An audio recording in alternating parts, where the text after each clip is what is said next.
Menteri Keuangan Purbaya Yudi Sadewa melakukan rapat perdana dengan Komisi 11 DPR pada Rabu pagi.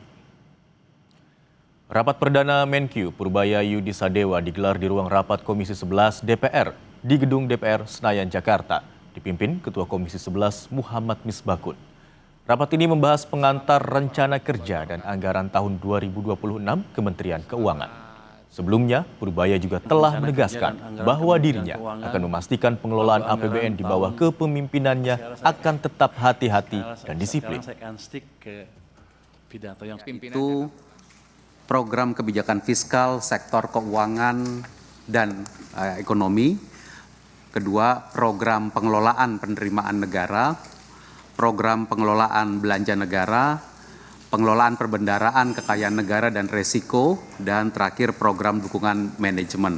Kelima program ini dilaksanakan oleh keseluruhan unit eselon 1 Kementerian Keuangan yang sifatnya kolaboratif dan bukan segregatif.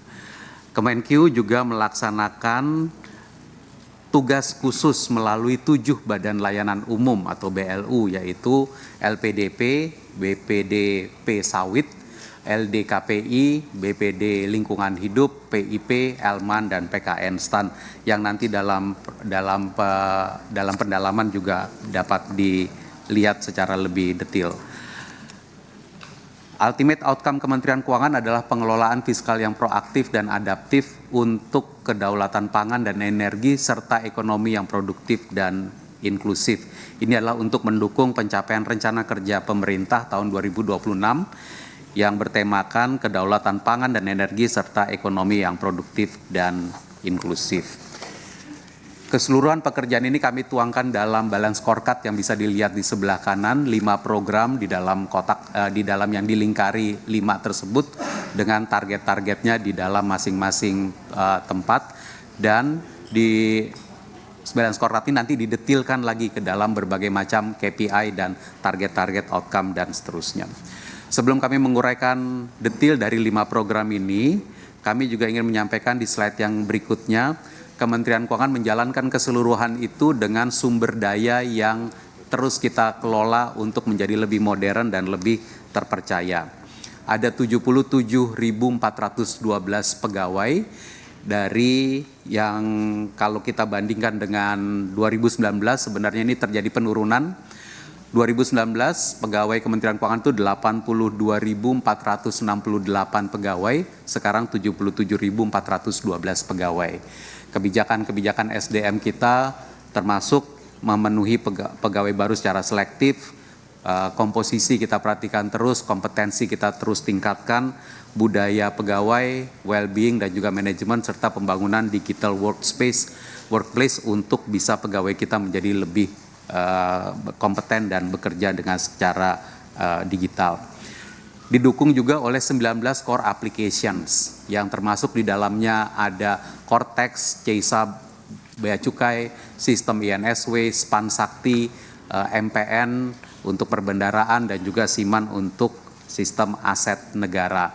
Dan kuncinya adalah kita terus mendukung interoperabilitas dan integrasi dari ekosistem digital ini. Keseluruhannya bekerja di dalam 1071 satuan kerja yang terus kita lakukan penguatan dengan pengawasan internal yang makin kuat dan dengan anggaran sebesar 42,82 triliun. Ini adalah anggaran tanpa BLU dan sekitar 1,03% dari APBN tahun anggaran 2025. Dan tentu kebijakan anggaran kita di sini adalah terus memperkuat kebijakan efisiensi anggaran sehingga anggaran digunakan dengan baik. Kebijakan-kebijakan dari sumber daya Kemenkyu ini yang terus kita kelola secara efisien.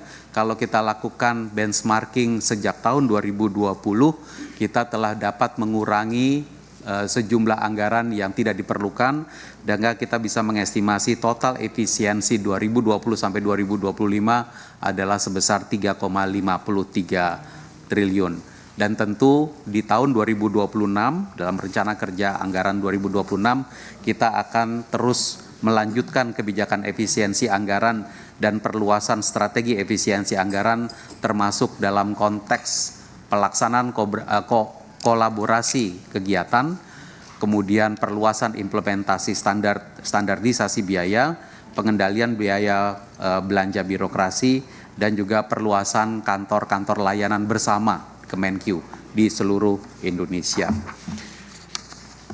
Berikutnya, di beberapa slide berikutnya kami akan mulai menguraikan 5 program yang tadi kami telah sampaikan sebagai rencana kerja dan anggaran Kementerian Keuangan.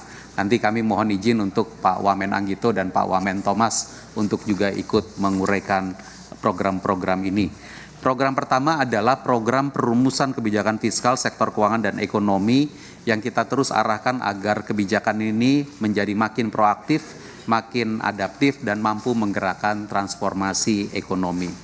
Ada 2 outcome yang ingin dicapai di sini, yaitu 2 outcome utama, dan 2 outcome utama ini disampaikan di sebelah kiri, kebijakan fiskal sektor keuangan dan ekonomi yang berkualitas, proaktif dan adaptif dengan seperangkat indikator termasuk di dalamnya adalah rasio defisit terhadap PDB, indeks status stabilitas sistem keuangan 3 dalam skala 4, dan indeks kinerja kebijakan fiskal sektor keuangan dan ekonomi. Itu outcome pertama. Outcome kedua adalah diplomasi dan kerjasama ekonomi keuangan internasional yang efektif.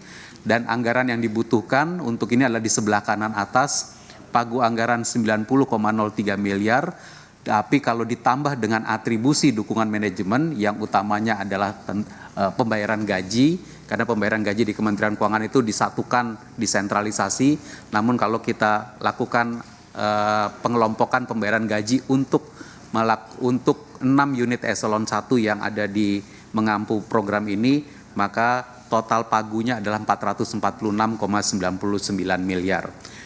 Program perumusan kebijakan fiskal dan sektor keuangan ini diampu oleh 6 unit eselon 1, DJSEF, DJSPSK, DJBC, DJPK, DJPPR, dan DJA. Ini yang kami maksud tadi sebagai program yang sifatnya kolaboratif. Beberapa fokus kegiatan kami sampaikan dan highlight 2026 antara lain adalah sinergi dan harmonisasi kebijakan fiskal pusat dan daerah, pemberian fasilitas dukungan insentif fiskal, transformasi kebijakan ekosistem investasi, penguatan kepemimpinan Indonesia dalam tata kelola ekonomi dan keuangan internasional global, optimalisasi kemitraan dan kerjasama internasional, penguatan stabilitas, pendalaman dan inklusivitas sektor keuangan, serta ekosistem profesi keuangan yang sehat. Program kedua adalah program pengelolaan penerimaan negara, dan Pak Wamen Anggito mohon izin pimpinan dan Ibu Bapak anggota untuk diuraikan oleh Pak Wamen Anggito. Terima kasih Pak Wamen Suhasil. Pimpinan, para ketua, Pak Wakil Ketua, anggota Komisi 11 DPR RI, Pak Menteri Keuangan, Wamen, dan seluruh pejabat terkait. Assalamualaikum warahmatullahi wabarakatuh. Terima kasih. Untuk program kedua dari Kementerian Keuangan adalah pengelolaan penerimaan negara yang ditujukan untuk meningkatkan atau mengoptimalisasi pendapatan negara, tentu dengan yang berkeadilan. Nah, program ini akan diampu secara kolaboratif oleh 4